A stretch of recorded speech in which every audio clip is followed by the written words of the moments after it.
Thank you, everybody, for coming to the Aaron Torres Podcast YouTube page. If you could do me one quick favor, see that little black subscribe button on the bottom of your screen?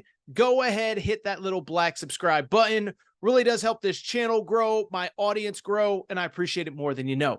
Also, quick thank you to our presenting sponsor, Betfred Sportsbook and the Betfred Sportsbook app. Bet $50 on any game. Get up to $1,111 in free bets courtesy of the Betfred Sportsbook. Thank you again. Now, here's the video that you came here for. No slight underdogs in Fort Worth, Texas this weekend. That is because TCU, the reigning national runners-up. Last time we saw them getting boat raced by Georgia. It doesn't change the fact that it was an incredible year for Sonny Dykes and that group. They play Colorado, Coach Prime, Deion Sanders this coming weekend. Spread, TCU a 20.5-point favorite in the Betfred Sportsbook. The over-under in this game is 63.5. And really, I would say this, is that I think this is kind of a new beginnings type game for both teams when you really think about it. TCU has to replace a lot off that national championship runner-up. Oh, by the way, Colorado's got a bunch of new players on that roster. Because it's Coach Prime, because it's Deion Sanders, let's start with Colorado. And let me say this about Coach Prime. There's been so much talk about what he did this offseason and why did he do this and why did these guys do that. Let me defend Coach Prime. When you take over a roster as bad as Colorado is, you got to boot some of those kids to the curb. I looked it up and I couldn't believe this. You know that Colorado ranked in the bottom 5 nationally in scoring offense and scoring defense? You know how bad you have to be to have one of the 5 worst offenses in college football and one of the 5 worst defenses in college football? It's one thing to be like a Cliff Kingsbury or a Lincoln Riley and be great on one side of the ball and mediocre at the other. To be mediocre on both sides, it speaks to what Coach Prime had to do this offseason. By the way, a couple more stats really quickly, just to give you a feel for how bad this was. I went back and looked at some of the final scores. Colorado, these were some of their losses last year. They lost by 31 points to Air Force. Air Force. 42-point loss to Minnesota. 23-point loss to Arizona. 33-point loss to Oregon State. 39-point loss to Oregon. 33-point loss to USC. 47-point loss to Utah, or to Washington, 42 points to Utah. I mean, that's a lot of really bad losses. So that is why Coach Prime had to do what he did. Now, in terms of the big names you need to know from the Colorado perspective, you probably know them by now, right? Shedeur Sanders is in at quarterback. And I'll defend not only Coach Prime, but Shedeur for a minute. Like, for everybody that's just, Colorado, Coach Prime thinks this is going to be. Here's what you need to know about Shedeur. Shedeur was a player that was offered by Alabama coming out of high school. He is not in this stage, at this stage, whatever, because of who his father is. He is an FBS Power 5 caliber quarterback who just so happened to be playing at the FCS level for Jackson State last year. Stats last year, by the way, were absolutely incredible. 70% completion percentage, 40 touchdowns, 6 interceptions. I get that it's a major step up. I would also say this, not going to be playing a very good defense, at least this coming weekend. We'll get to TCU in a minute. In addition to Shedeur Sanders, the other names you need to know, a lot of skill position talent on offense. Jimmy Horn, wide receiver from South Florida. Xavier Weaver, wide receiver from South Florida. Obviously, Travis Henry is a guy that is going to play on both sides of the football. Alton McCaskill, really highly regarded running back, was a little bit banged up last year at Houston. Not a little bit banged up. He tore his ACL, but they think he's going to be good to go. And Coach Prime, in a short amount of time, did a pretty good job in recruiting, adding a bunch of skill position guys. Dylan Edwards, 4-star, who had been committed to Notre Dame. He was there for the spring. Amarion Miller had been committed to Nebraska.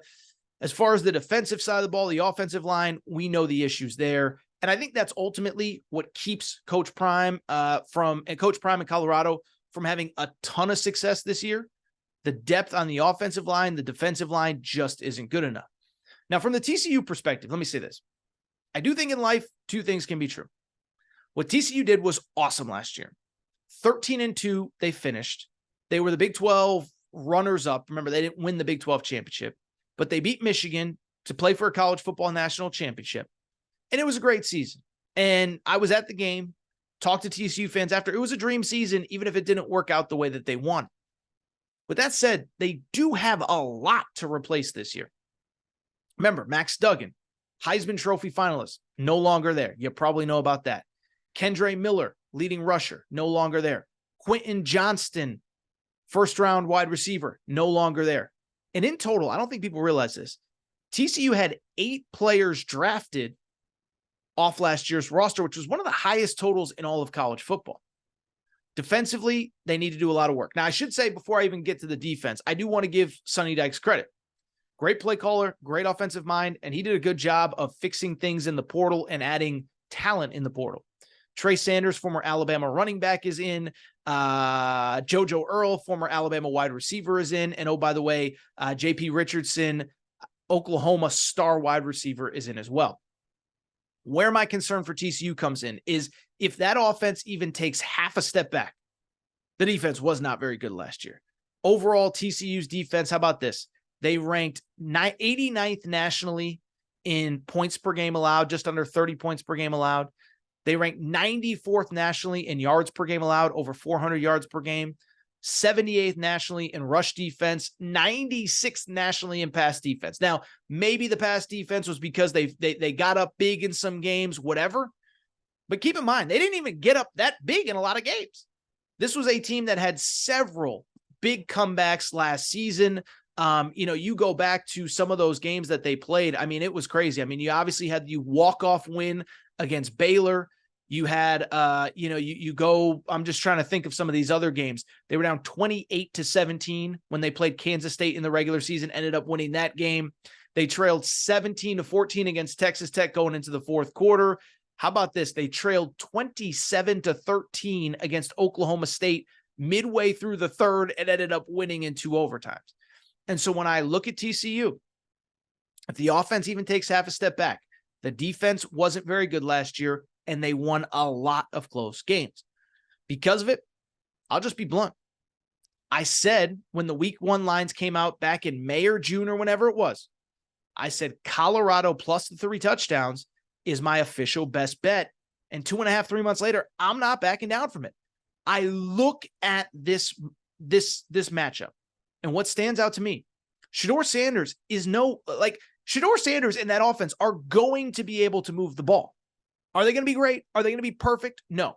When they play Oregon, when they play the better defenses in this league, Utah later in the year, are they going to put up 60 points? Of course not. But against this TCU defense that gave up 30 points a game last year, they're going to be able to move the ball.